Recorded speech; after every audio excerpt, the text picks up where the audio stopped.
मी केवळ महाराष्ट्रातलाच नाही तर जगभरातल्या शिवप्रेमींना छत्रपती शिवरायांच्या जन्मोत्सवाच्या खूप खूप शुभेच्छा देतो। छत्रपती होते म्हणून आम्ही आहोत।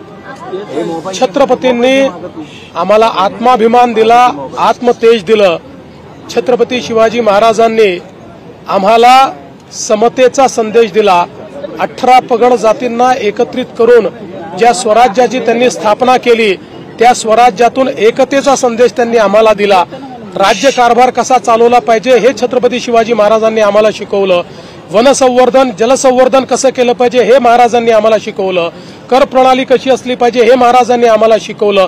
यासोबत सुरक्षा कशी ठेवली पाहिजे, समुद्री सुरक्षा कशी ठेवली पाहिजे हे महाराजांनी आम्हाला शिकवलं। आणि या सगळ्या आज्ञावलींचं पालन करत असताना पहिल्यांदा मराठी भाषेला राजभाषेचा दर्जा हा छत्रपती शिवाजी महाराजांनी दिला आणि फारसी भाषेचे शब्द वगळून सगळ्या आज्ञावली मराठी भाषेत करण्याचं काम छत्रपती शिवाजी महाराजांनी आम्हाला दिलं।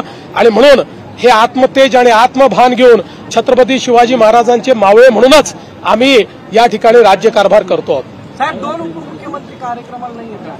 नाही, याचं कारण त्यांचे वेगळे कार्यक्रम होते। ते माझ्यासोबत पुण्यापर्यंत आले आणि त्यानंतर आपापल्या कार्यक्रमाला गेले। मुख्यमंत्री सध्या छावा सिनेमाचा फार जोर दिसतोय, मागणी होते की हा सिनेमा टॅक्स फ्री करावा, राज्य सरकार त्या बाबतीत काही विचार करेल का? मला अतिशय आनंद एका गोष्टीचा आहे की छत्रपती संभाजी महाराज ज्यांचं शौर्य, ज्यांची वीरता आणि ज्यांची विद्वत्ता ही प्रचंड होती पण इतिहासाने त्यांच्यावर मोठा अन्याय केला।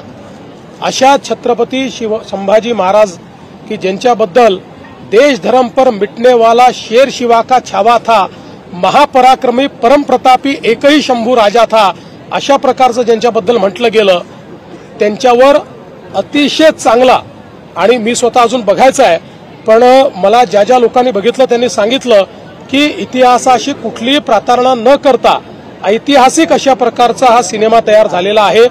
त्याबद्दल पहिल्यांदा मी सिनेमाचे निर्माते, सिनेमाचे निर्देशक आणि त्यातले प्रमुख ज्यांनी रोल केलाय ते विकी कौशल यांचं मनापासून अभिनंदन करतो। मोठ्या प्रमाणात ही मागणी होतीये की हा सिनेमा टॅक्स फ्री करा, पण मी आपल्या माध्यमातून महाराष्ट्रातल्या जनतेला सांगू इच्छितो की इतर राज्य ज्यावेळेस टॅक्स फ्री करतात त्यावेळेस जो करमणूक कर आहे तो एंटरटेनमेंट टॅक्स त्या ठिकाणी माफ करत असतात।